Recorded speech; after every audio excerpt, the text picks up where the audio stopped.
Perek Aleph, chapter 1. Tanya, it was taught in a Braita. Besof Perek Gimel de Nida, at the end of the third chapter of the tractate of Nida, it was taught as follows: Mashpim ototi tzadik val tihi rasha. Vafilu kol ha'olam kula omchim lecha tzadikata heya be'inecha kerasha. Before the soul comes into the world, they make the soul make an oath, a double oath, two oaths.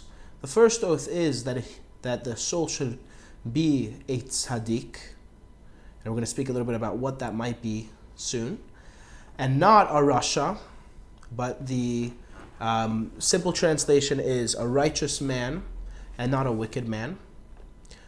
And the second oath is that even if everyone tells you that you are a tzaddik, you are righteous, you should view yourself as a rasha, as a wicked man. You should always view yourself as a wicked man. That's the second oath. So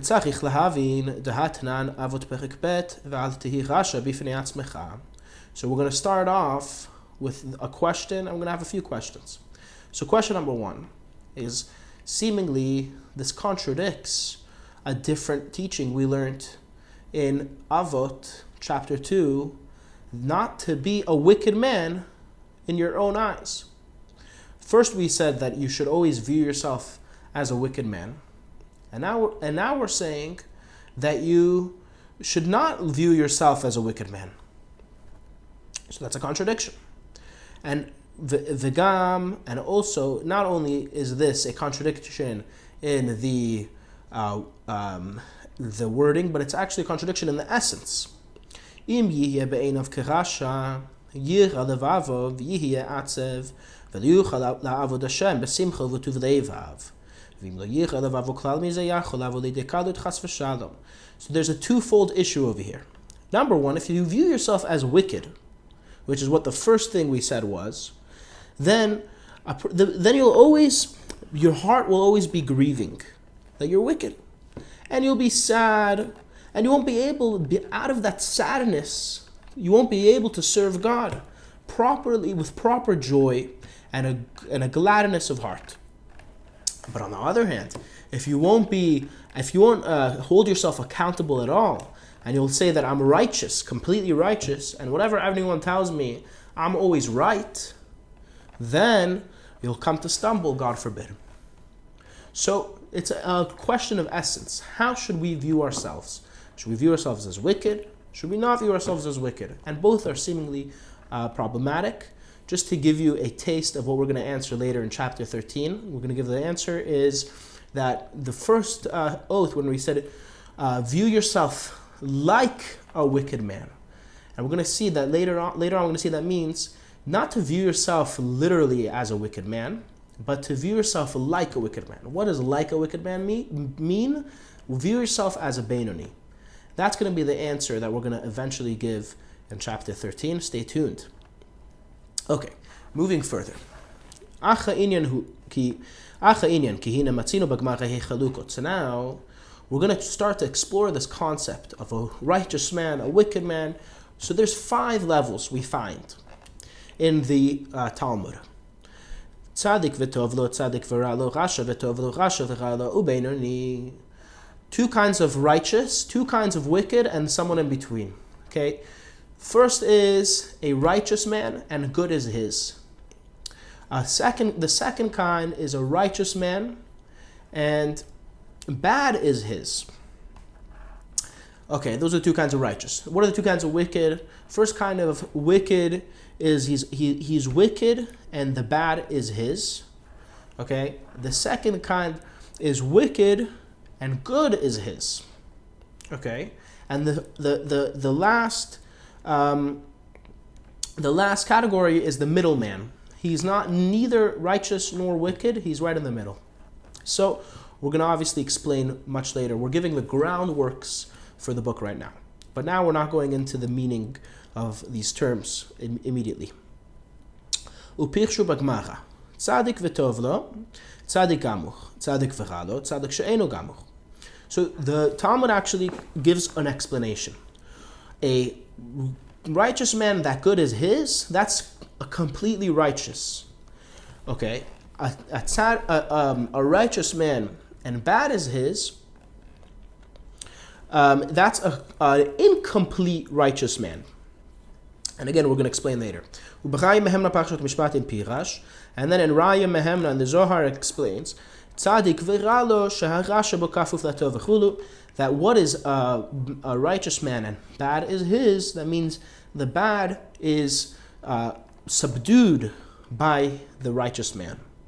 And we're going to see again later on all these explanations in the later chapters, chapter 10, 11, 12, 13, 14. Stay tuned. ובגמר הסוף פרק ט' ברכות, צדיקים יצר טוב שופטן, חולו, רשעים יצר רע שופטן, בינונים זה וזה שופטן וכולו. A different definition we find in another place in the Talmud, in the end of the 9th chapter of the tractate of Brachot. It says that a righteous man, their good inclination gives judgment to them. Wicked men, their evil inclination gives judgment to them. And the middleman, the Beinoni, which can be defined as the middleman, both the good inclination and the bad inclination give him judgment. Again, we're going to explain what that means. Chapter 13. Stay tuned. So now, continues that Talmud with Rabbah. Rabbah says as follows. Rabbah was a giant, one of the leaders of the Jewish people. Amar Rabbah, Kigon Ana Beinoni. He said, let me give you guys an example. What's a Beinoni? What's the middleman? The middleman is like me, says Rabbah, who was one of the leaders, one of the greatest of the Jewish people of the time. He said about himself that he is a Beinoni. He is a middleman. Amar le Abaye, lo shavik mar chai l'chol be'iriyeh. So then his student Abaye told him, Master, you make it impossible for any creature to live because you are so great and you consider yourself a middleman. That means that everyone else has to be wicked. And we know that wicked people are not considered alive, as we'll see later on in chapter 18. So how can you say that you're a middleman? You're calling everyone else wicked. So again, we're asking questions about this whole, all these definitions and all these terms. Continuing to ask questions, more questions now. But the having called Zebeh to explain this with a good explanation. If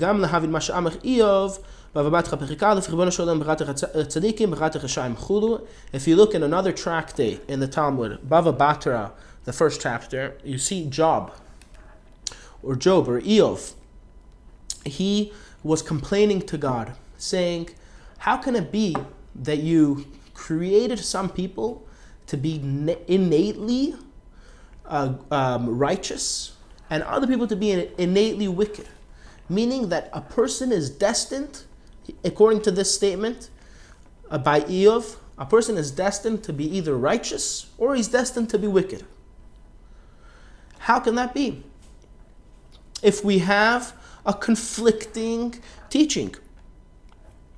Veha tzadik v'rasha lo ka'amar. In another tractate, in Nida, it brings that actually when just to give you what the Talmud says over there, before a person is born, an angel comes and asks God, what's going to be with this person? And is this person going to be rich or poor, strong or weak? And so many different questions about the destiny of the person. But the angel doesn't ask, is he going to be righteous or wicked? Which implies that being righteous or wicked is based on a person's free will. As the Talmud itself continues over there, that everything is in the hands of heaven, everything is predetermined, besides for fear of heaven, besides for choosing to be righteous or the opposite. So how can Eov say that people are destined to be righteous or destined to be wicked? And again, we'll see the answers for all these later. Okay. Now, continuing with the whole analysis, we're going to continue for a little bit longer.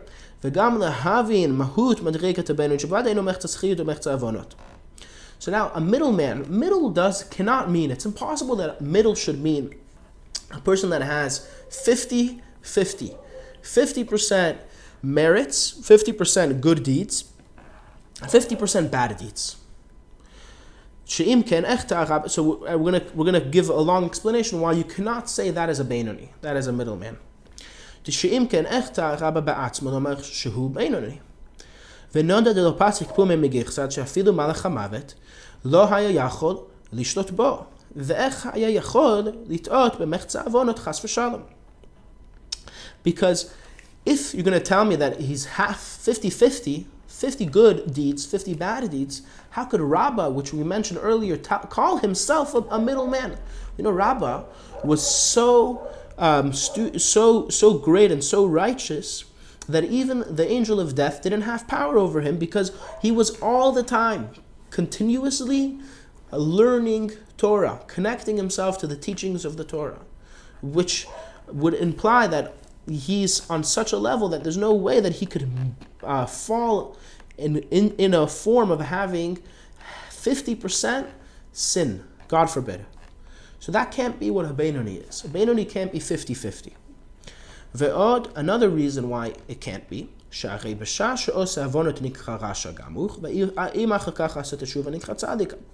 when someone sins, at the minute of the sin, while they're sinning, they're called a complete wicked man, a rasha. And when a person does teshuvah, when he repents, when he returns, at that, immediately he becomes a complete tzaddik, a complete righteous man. So it seems to be all the way one way or all the way another way. A person, when he's doing bad, is all the way wicked. When a person's doing good, returns, is all the way righteous. So it's impossible that a Beinoni should be 50-50. You can't split things up 50-50. It's one or the other, either wicked or righteous. ואפילו העובר על איסוך קל של דברי סופרים מקרא שכתוב בפרק ב' דיברנו בפרק ב' דנידה. And as we see from sources in the Talmud, that someone that even does a light prohibition that was enacted by the sages, not from the Torah, the sages enacted it, and he's doing the small prohibition, is considered a wicked man. And the name of a wicked man goes so far as to extend to someone that had the ability to stop someone else to sin. He himself didn't sin, but he had the ability to stop another person to sin, and he didn't stop them. He's called a wicked man. So for sure, a Beinoni, a middleman, can't have 50% sin, because then he wouldn't be called a Beinoni. He would be called wicked.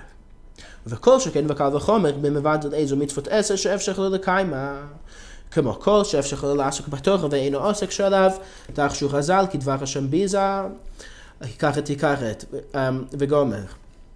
And for sure someone that is not sinning, but he actually doesn't even do a positive good deed. He's not doing a positive good deed, like for example, by someone who wastes the time that he has set aside for learning Torah, which is a good deed, which is a mitzvah. At that minute that he wastes learning Torah, the sages say about that, they relate that situation, a person not learning Torah, meaning not actively engaging in something good, that he despised the word of Hashem, the word of God, that soul should be cut off. So for sure, and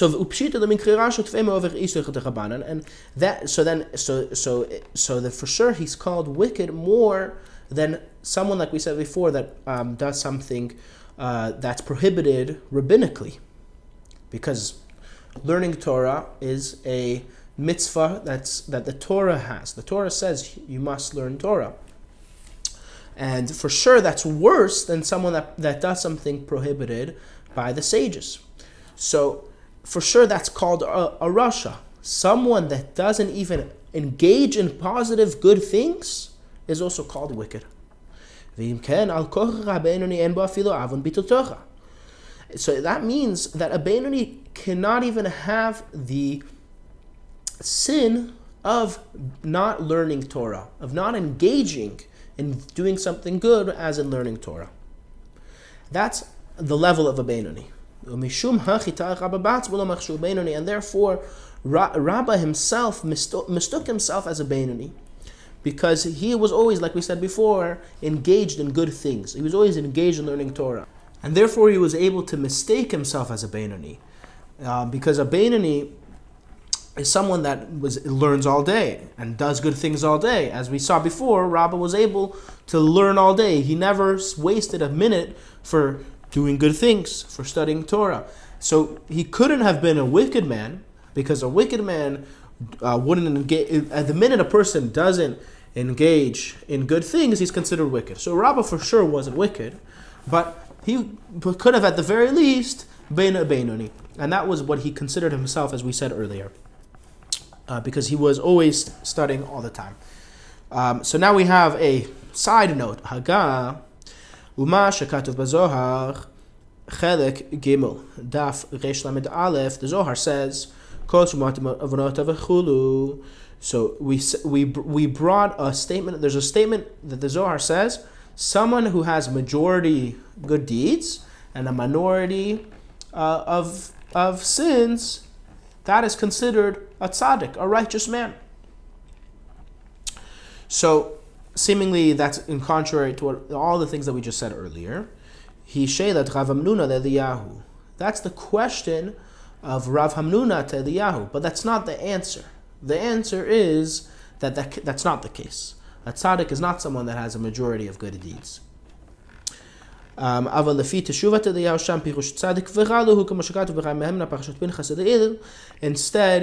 it's as the answer that Eliyahu gave Rav Hamnuna was that that's not so. It's not. A tzaddik is not, a righteous man is not one who has majority good deeds. A righteous man, as I said before, one who the evil inclination is controlled by him, is subjugated to him. B'shivim panim the Torah, and indeed, even though Rav Hamnuna asked the question, because it's part of the Torah, it remains a valid question. And therefore, there is room to say that a righteous man is a person who has a majority